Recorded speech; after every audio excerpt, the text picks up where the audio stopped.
Hey, this is Chris from Like a Storm, and you're listening to BODS Mayhem Hour.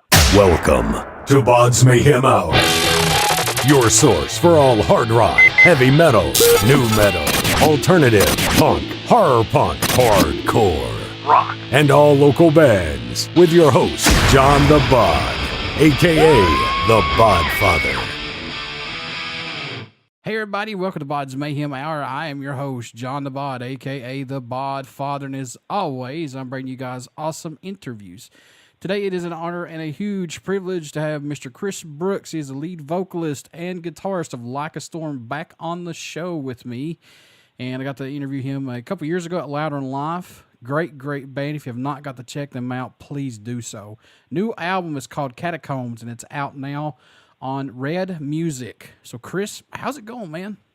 Dude, it's going amazing. Yeah, have a record come out, see, such a great response to it, I think, and gear up for this next tour. So we're doing really well, man. That's awesome. I've so been impressed with all your guys' music for what you all do. I mean, you incorporate everything, including a didgeridoo in this stuff. So that's pretty badass. Thank you, man. Thank you. Let's talk about this a little bit. You guys produced your last album and the new Catacombs album. Do you like having the freedom to record when you want and not having to rush anything when working on these albums like this? Or eventually, will you go back to a producer or maybe not? Yeah, I mean, it is an interesting question. I mean, we don't really like the amount of work that it ends up being, that's for sure. This record, with Catacombs, we thought, let's kind of team work with some other people and see how it goes. Because, as I say, there's just a whole lot that goes into producing a record kind of after the recording's done or after the writing's done or whatever. So, we're definitely very open to the possibility of doing that. But when we started hearing the things back, we weren't happy with them. We didn't feel like it was going in the direction that we wanted the album to go. We didn't feel it was meeting the vision we had for the album. So we kind of realized that if Catacombs was going to be what we wanted it to be, that we would have to produce it ourselves again, and we knew that would mean not sleeping basically for the duration of it. But that's what you got to do. And plus, I don't mean to knock on any producers out there. It's good when a band works with a producer that they're familiar with, who gives them that time to do this. Yeah, I mean, for us, as I say, we really knew what we wanted the album to sound like and thematically and where we wanted the lyrics to go. And so it kind of became apparent that, what would need to be required, like in pushing us to get us to that point, that would have to come internally, and so you really just have to kind of isolate ourselves from everything else and not worry about what else is going on and really just focus on the art. What's impressed you the most, Chris, about making the album Catacombs? What's caught your eye about it, if anything? Well, the fact that it's finished, that's probably my favorite part about it right now. It was a pretty intense process making this album. We started it while we were touring a lot internationally, and we finished it while we were still traveling a lot, ironically. So it was, it was made, sort of amongst chaos going on around us.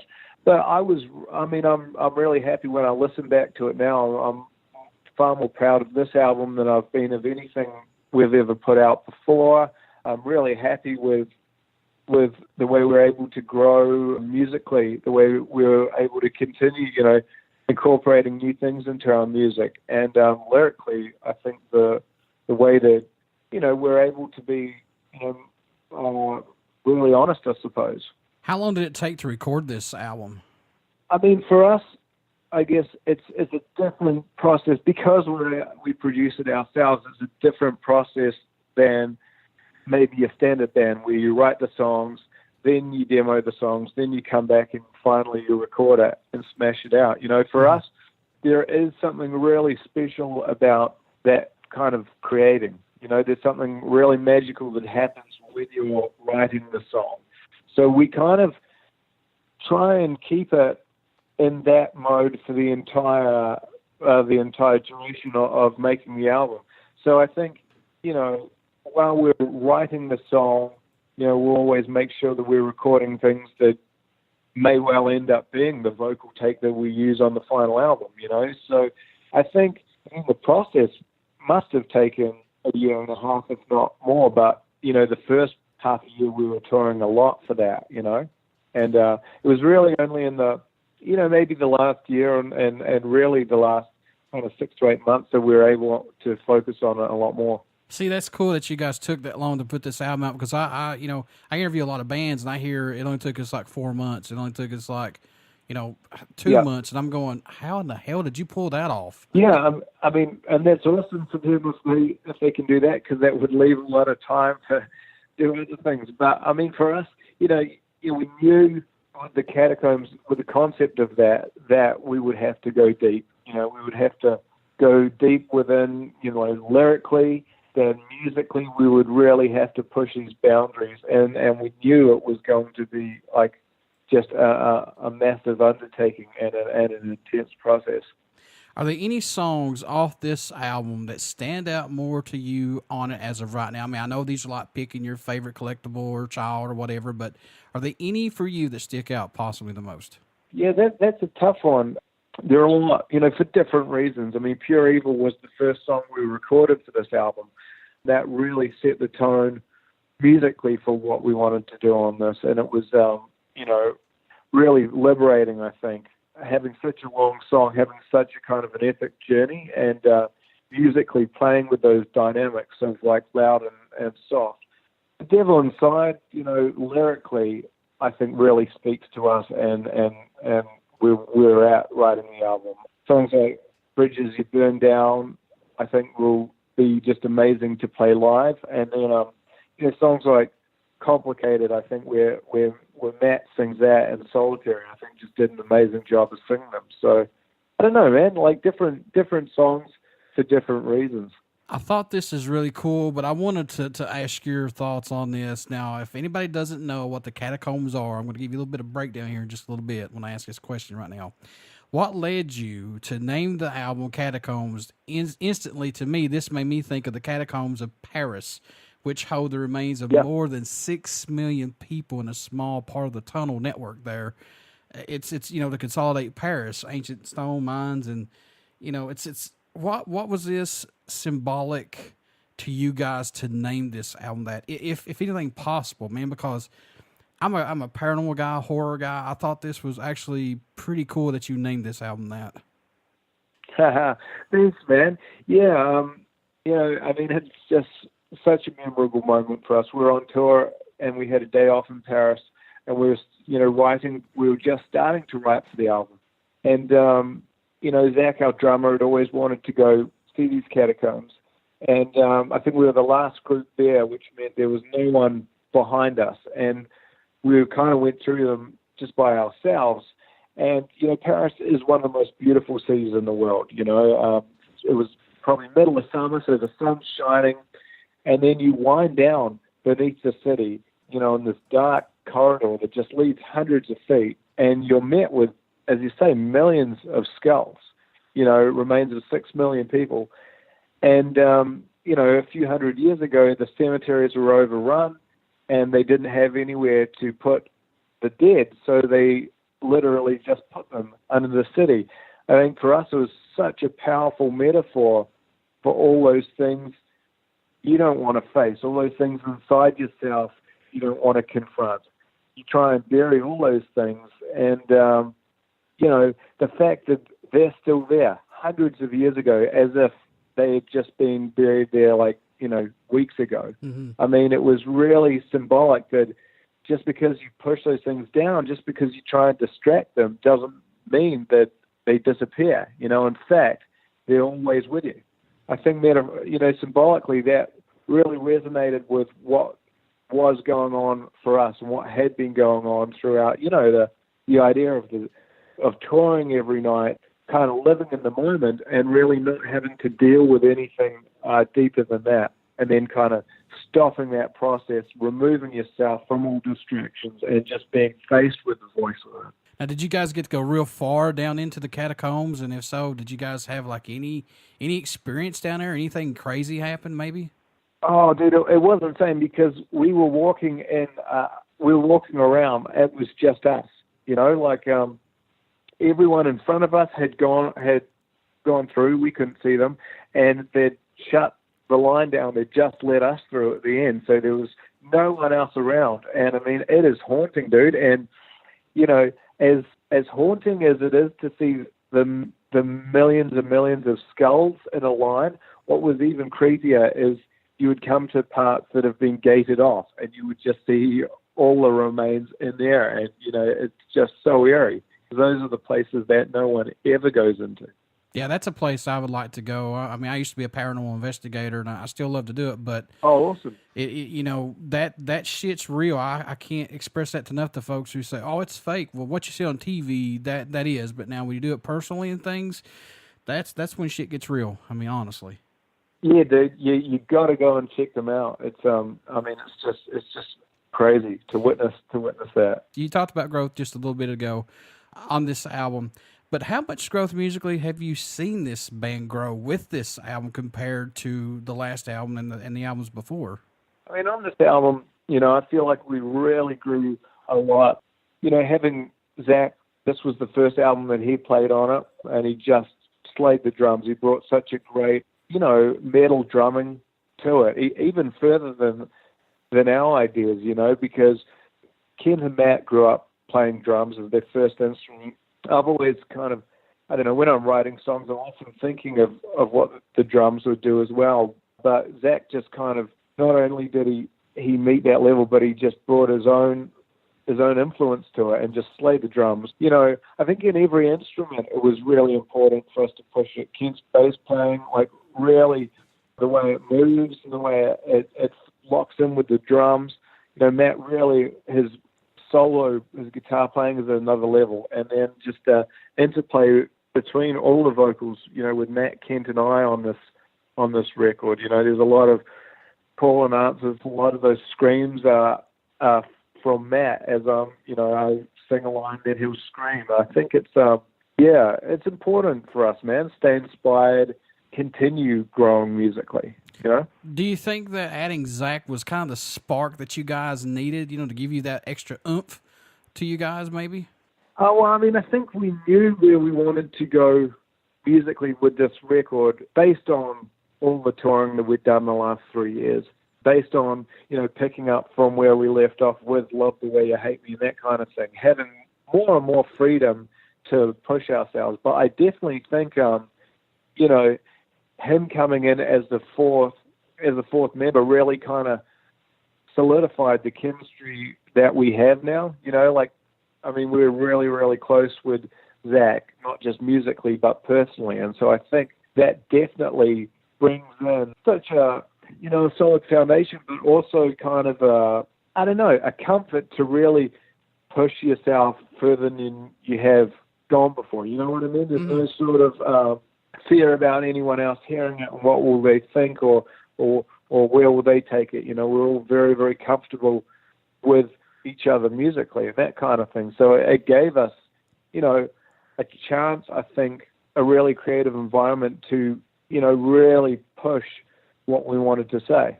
Do you do anything differently during the writing and recording process to help keep your mind fresh and open to not let the music get stale? Do you do anything differently that helps you do this, possibly?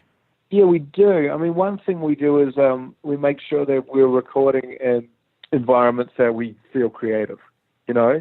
So a lot of this record, Kim would record his stuff in Toronto where he lives, and he has a beautiful 2.5-year-old daughter. And we really wanted him to be able to be in that environment and spend like those formative years with her while he was doing his stuff for this record. Matt and I each set up studios so that we could work, you know, 24 hours a day or whatever minute of the day we felt creative. I think that's, to us, much more important than going into a big studio, going in at 12 and clocking out at 8. You know, I think for us, the music needs to have that sort of spontaneity to it. You need to carry that creative vibe to the recording because, for us, I feel like you can hear it if people are just going through the motions, trying to get things perfect. So that was something that was, we learned on Awaken the Fire, and we're able to bring that through with us for Catacombs. And then, also we recorded some stuff collectively in Los Angeles. Zach did the drums there. He did a lot of them at Chris Hesse's studio, who's from Hoobastank, and we're good friends with him. So I think that was a really comfortable environment to do them on. We did a lot of finishing up the album in Toronto. I think shifting around too can give you, a good spark, a good sort of sense to kind of reassess what you've done and give you new inspiration moving forward. In your own opinion, what can fans expect at a show from the Mighty Like a Storm who have not got to see you guys live as of yet? Didgeridoo, for one, I guess. That's probably the most different thing. Other than that, I mean, we give absolutely everything we have to every single show we have, For us, that connection with the music and that connection with the fans is what it's all about. And so, I don't know. One thing that people have said to us in the past is that it'll be, the same intensity of show, whether we're playing to, hundreds of people or whether we're playing like these massive festivals to 10,000. I mean, for us, it doesn't matter, where in the world we are, how many people we're playing to. It's about that emotion and that connection with the music and the audience. Do you guys like this digital era of recording albums and plus social media to reach out to more fans? We're likely in a fast-paced world now with music and social media to get stuff out. Do you like this that we're in now, or want to slow down a little bit? Yeah, I mean, that's an interesting question to answer. I really like the developments in terms of making an album, how technology is involved in that. So to the point that, as I say, we don't need to go into a studio, every day and be reliant on someone else to run the desk and that kind of thing. I mean, we're able to record anywhere in the world whenever that creativity strikes you, and then that music is at a quality enough that it can go straight to the fans. I like that sort of connection, in that regards. They can hear the music just as you intended it. I mean, I think it's interesting, a lot of people would say to us, nowadays, no, it's not really worth making an album because people's attention span is much quicker and they consume things much more quickly. I mean, for us, I think it's really important to make a full album conceptually, you know what I mean? To have that concept, to have that, I don't know, to mark that period of time, you know what I mean? And mark it properly with a full record rather than just a single. So I think, there are positives and negatives to it, and we've been, really lucky that people seem interested in listening to the full album and then going through that journey with us. And I guess, that's all I can say. What made you want to become a musician? What was that spark for you? I mean, you guys are from New Zealand. What happened, man? Tell me what grabbed your attention for this. What made you want to do it?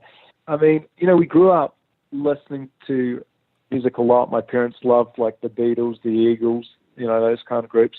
I got hugely into Nirvana when I was a kid. I think, it was obviously tens of millions of people the world over did. But, the emotion, the way he was just able to convey, that emotion, convey what he was feeling, I think was just really, really powerful. And the energy of rock music, of punk rock music, of heavy music, so it kind of, that was a defining moment in terms of me wanting to become a musician. From that point, I've been learning, piano, I think, from the time I was about 6 or 7. That was something, my parents had wanted us to be able to appreciate was music, and as a range of, artists and sports and all these other sort of things. They wanted us to have an open mind to the world. But yeah, hearing Nirvana, then I got hugely into Jimi Hendrix, which pushed my guitar playing further. Then we started getting into, bands like Tool and Korn and I guess, heavier bands, and it just sort of grew from there. any show or moment that stands out more than any to you possibly? I mean, I know you guys done a lot of shows, but is there one in particular that says, wow, this is well worth everything that we've put time and effort into? You know, we've definitely had a lot of highlights. We've played like a lot of massive venues, you know. I mean, I think when we played with Alter Bridge in the UK, and we were playing the O2, you know, which used to be Wembley. So we're playing the biggest venue in the city, and like this huge arena, and a lot of my dad's family who's living in England that I'd never met, they're all coming down to the show. And that was a pretty surreal moment for a lot of reasons, because not only were we getting to play such an incredible venue with such an incredible band, but then to sort of have that family aspect to it too, of being able to travel, being able to meet, you know, these people you otherwise may not ever meet. But I think, you know, for us, it has to be every moment. You know, it can't just be one show that makes it worthwhile to balance out everything. You really have to love every minute that you're on stage, man. You know, I mean, we're very, very grateful to play music, you know, and to be artistic for a living. You know, I think that is a privilege and not a right. And, you know, I can't think of literally nothing in the world I would rather do.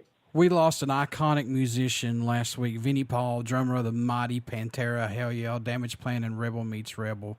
What was your thoughts on this when you heard, and do you have any experiences with Vinnie Paul? Have you met him? Any cool stories you could share, maybe? Yeah, man, I met him many times. He just an incredible dude, man. I was really struck when I heard that. I mean, I was really, you know, it was just incredibly like devastating news. You know, we made the album in Vegas, and we'd toured with Hell Yeah, and they'd always been absolutely incredible to us. And then when we moved to Vegas to make the album, when Vinnie was just so welcoming and so generous, and we would go around there, like, you know, most Sundays during the summer, go around to his house and he'd throw a big barbecue, and we'd drink and we'd hang out at his pool, and we would, you know, hang out with him, you know, most every week when we're in the same town. I mean, just, I've never met another person like that, you know, just so talented, so successful, and yet so humble and so generous. And I mean, I have a ton of stories, but, you know, one of the more memorable for me, I think, would be like, I went in to hang out with him and Brydog and Vinnie's girlfriend, and I think one other friend, and, you know, we went to a bar in Vegas, and then we went to Vinnie's strip club. And I mean, he was just, you know, it was just constantly buying me drinks and constantly, you know, just such a generous dude. And then, you know, we went out, I ordered something to eat, and I think it was like just incredibly spicy. I was like, man, this is hot. You know, it must have been Mexican food or whatever. And next thing I turn around and he's ordered me some chicken fried steak. You know what I mean? Like, just saying, he's like, oh man, try this. And then, you know, he dropped me back at my apartment, you know, afterwards, and then they all cruised home. I thought, like, man, what an incredible human being. You know what I mean? Yeah. To just, I don't know, to take it upon himself to just show me such an awesome time, you know? And I don't know, those things happen a lot with him, and he was just an incredibly inspiring dude. And, you know, the world isn't the same without him. And, you know, yeah, it's incredibly tragic loss. I got to meet him one time, and everybody that I talked to, he never tells nobody no about wanting to take a photo with you, because he never put himself above being a rock star. You know, he never put himself above like that. He was just Vinnie Paul. You know, he was just a normal dude. He really loved, you know, music, and he really loved what he was doing, and he was, you know, really grateful to do it. And I mean, that was just so inspiring for a dude like that to see that passion, you know. I mean, that'll always stick with me. As a fan of your guys' music, thank you so much for what you guys have done in the past, you know, many years that you guys have been doing this. So, Chris, thank you so much, man. Oh, thank you, man. I appreciate you taking the time. How can folks stay in touch with you guys, buy some merchandise, buy this album, tour dates, etc.? How can they do that, my friend? Well, I imagine if you type in Like a Storm on Google, it'll show you more ways than I can remember. But I think, Facebook, likeastorm.com, Instagram, come to shows, all those things, man. Social media and even the real world. Before I let you go, would you care to do a promo for the show? Absolutely, dude. Hey, this is Chris from Like a Storm, and you're listening to BODS Mayhem Hour. Everybody stick around. We got some great music coming up, and you only hear these interviews right here on BODS Mayhem Hour and BODS Mayhem Radio Network. Love you guys, Chris. Thank you so much for what you guys do. Hey, thank you, man.